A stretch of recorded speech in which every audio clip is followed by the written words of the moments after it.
Excellencies, ladies and gentlemen, the opening plenary of the Summit on Peace in Ukraine is about to start. The first speaker will be Ms. Viola Amherd, President of the Swiss Confederation. The plenary will be chaired by Mr. Cassis, Head of the Federal Department of Foreign Affairs. Madam President, you have the floor. Excellencies, ladies and gentlemen, it is an honor for me to welcome you here to the Bürgenstock, high above Lake Lucerne. There is a long tradition of seeking ways out of war in peaceful places. The Bürgenstock is that kind of place. Though its beauty is in sharp contrast to the reason for this summit, the mountains serve as a reminder that it takes many steps to achieve ambitious goals. Our goal is to inspire a process towards a just and lasting peace in Ukraine.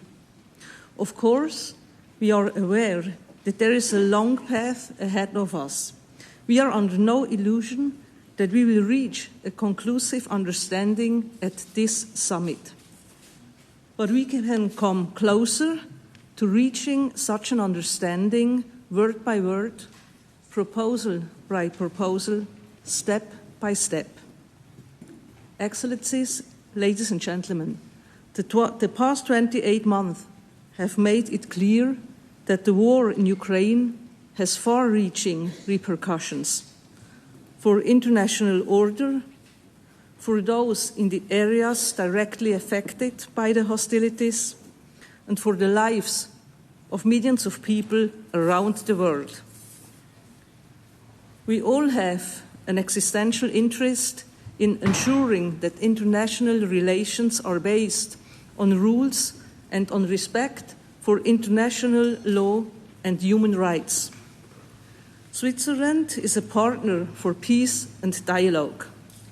As a neutral country, we look back on a long tradition of solidarity and good offices. The harmonious coexistence of nations isn't just a noble objective. Striving for a just and peaceful international order is a commitment set out in our Constitution. To fulfill this responsibility and honor our tradition, my government accepted President Zelensky's request to host this summit. Our aim is to launch a broadly supported process where voices from all corners of the globe can discuss their ideas and points of view. The fact that you have accepted our invitation and that your nations, as well as international organizations, have sent such high-level delegations proves that this approach was right.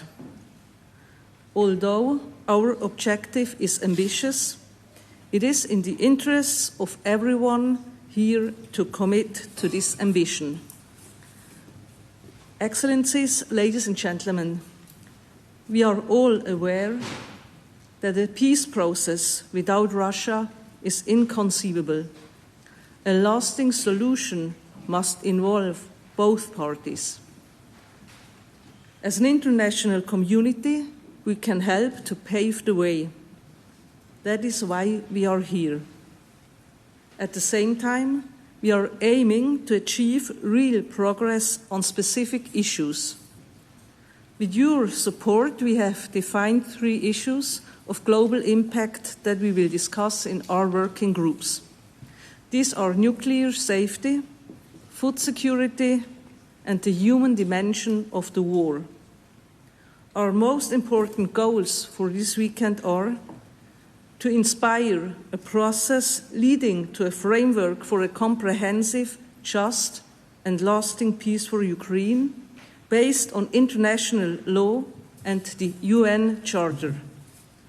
To develop a common understanding on how to take concrete steps towards such a framework. And we want to discuss how and under what conditions Russia can be included in this process.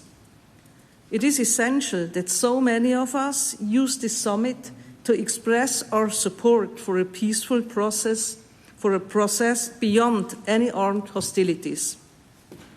Over the past few months, you have actively and with the utmost commitment helped plan and prepare for this summit. I wish to thank you most sincerely for your help. Excellencies, ladies and gentlemen, finding a path to peace requires perseverance and will.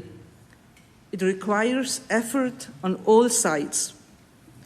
We can only achieve the ambitious goal of this summit if we pool our strength and come together, even in areas where our positions differ.